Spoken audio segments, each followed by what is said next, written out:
ಓಂ ಶ್ರೀ ಸಾಯಿರಾಮ್. ವಿದ್ಯಾವಾಹಿನಿ ಪ್ರಬಂಧ 1. ಮೂಲವಿಲ್ಲದುದಕ್ಕೆ ಆದಿಯೂ ಇಲ್ಲ. ಅದು ಯಾವುದೇ ವಸ್ತುವು ಅಸ್ತಿತ್ವಕ್ಕೆ ಬರುವುದಕ್ಕಿಂತ ಮೊದಲು ಇದ್ದದ್ದು. ಅದಕ್ಕಿಂತ ಮುಂಚೆ ಏನೂ ಇರಲಿಲ್ಲ. ಆ ಕಾರಣದಿಂದಲೇ ಅದಕ್ಕೆ ಅಂತ್ಯವೂ ಇಲ್ಲ. ಅದು ತನಗಿಚ್ಛೆ ಬಂದಷ್ಟು ದೂರ ವ್ಯಾಪಿಸುತ್ತದೆ, ಭಾವಿಸಿದಷ್ಟೂ ವೈವಿಧ್ಯಪೂರ್ಣವಾಗಿ ಮುಂದುವರಿಯುತ್ತದೆ. ತನ್ನ ಪೂರ್ಣತೆಯಿಂದ ವಿಶ್ವವನ್ನು ಪೂರ್ತಿಯಾಗಿ ತುಂಬಿಕೊಳ್ಳುತ್ತದೆ.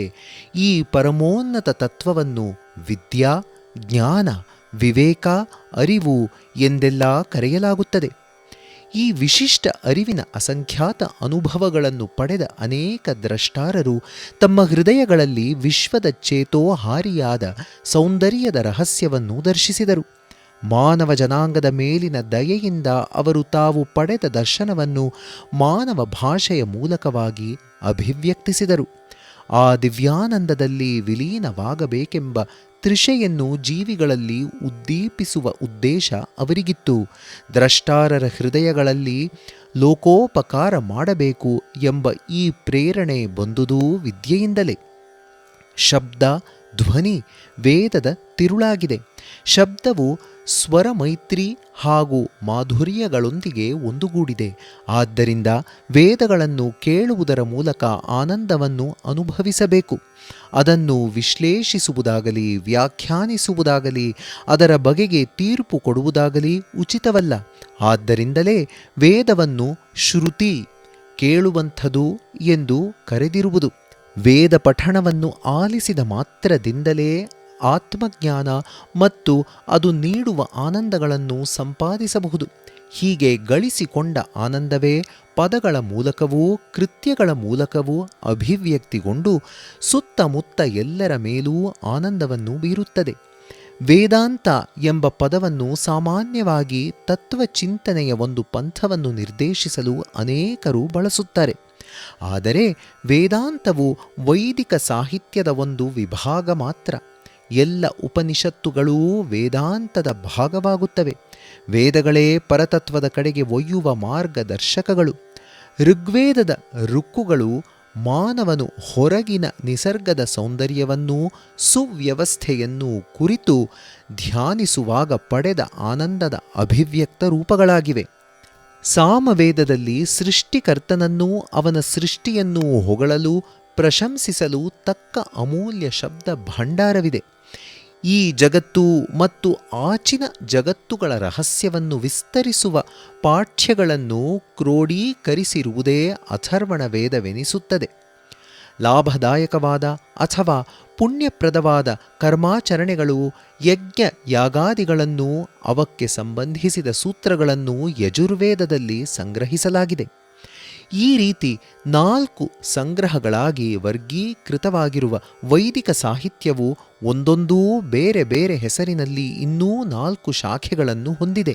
ಮಂತ್ರಗಳು, ಬ್ರಾಹ್ಮಣಗಳು, ಅರಣ್ಯಕಗಳು ಮತ್ತು ಉಪನಿಷತ್ತುಗಳು.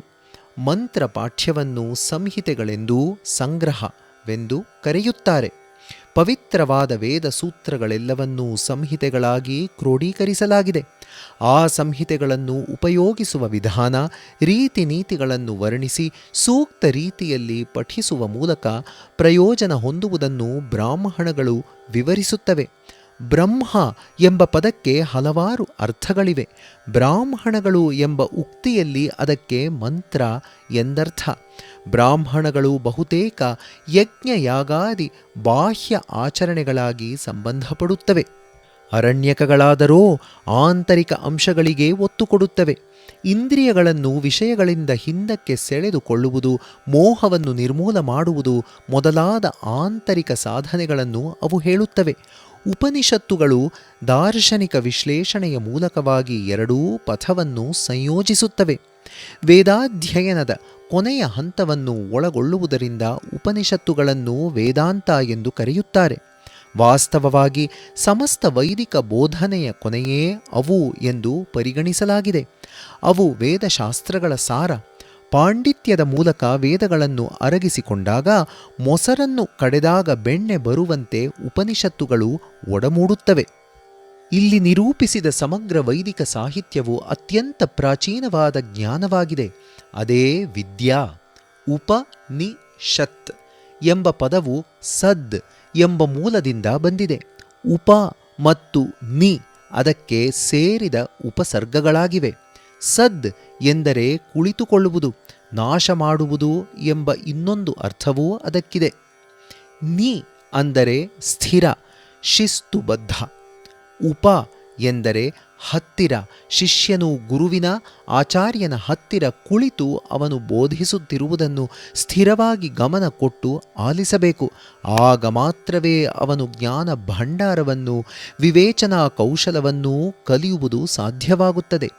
ಉಪನಿಷತ್ತುಗಳು, ಬ್ರಹ್ಮಸೂತ್ರಗಳು ಮತ್ತು ಭಗವದ್ಗೀತೆ ಇವು ಭಾರತೀಯ ತತ್ವಚಿಂತನೆಯ ಬೇರುಗಳು.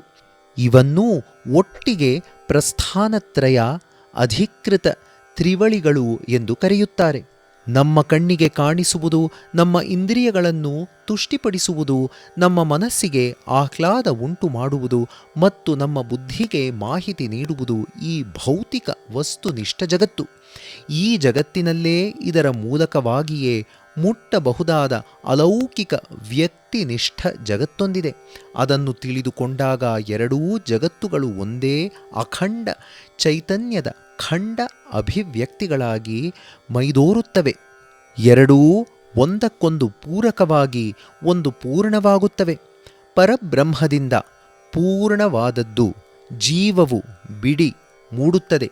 ಜೀವವು ತನ್ನ ಹೊರ ಕವಚವನ್ನು ಕಳಚಿ ಹಾಕಿದಾಗ ಶಾಶ್ವತ ವಿಶ್ವ ಚೈತನ್ಯವು ಮತ್ತೆ ಏಕಪೂರ್ಣವಾಗಿ ಪರಬ್ರಹ್ಮ ತತ್ವವಾಗುತ್ತದೆ.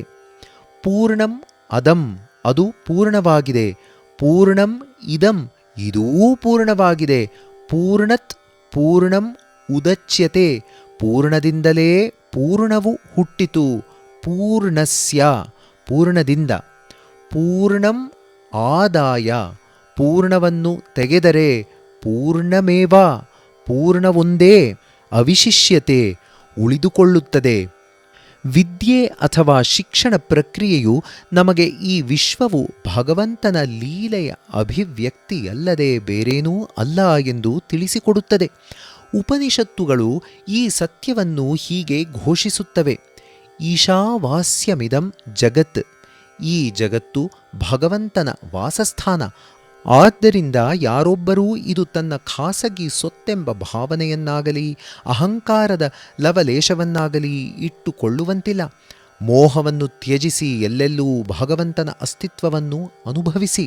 ಆನಂದರೂಪಿಯೇ ಆದ ಭಗವಂತನು ನಿಮಗೆ ನೀಡುವ ಆನಂದವನ್ನು ಸ್ವಾಗತಿಸಿ ಕೃತಜ್ಞತೆಯಿಂದಲೂ ಆಸೆಯಿಂದ ಬಂಧಿತರಾಗದೆಯೇ ಸವೀರಿ.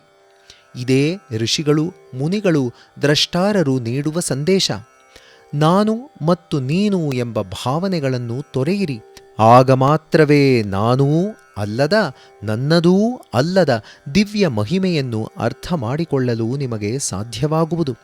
ಇದಕ್ಕಾಗಿ ನೀವು ಸಮಸ್ತವನ್ನು ಪರಿತ್ಯಾಗ ಮಾಡಿ ಹೋಗಬೇಕಾದ ಅಗತ್ಯವಿಲ್ಲ. ನಿಜವಾದ ವಿದ್ಯೆಯು ಈ ಜಗತ್ತನ್ನು ಒಂದು ಕರ್ತವ್ಯವೆಂದು ಪರಿಭಾವಿಸುವಂತೆ, ಅಲಿಪ್ತತೆಯ ಭಾವನೆಯನ್ನು ತಳೆಯುವಂತೆ, ಬಂಧನವನ್ನು ನಿವಾರಿಸಿಕೊಳ್ಳುವಂತೆ ನಿರ್ದೇಶಿಸುತ್ತದೆ.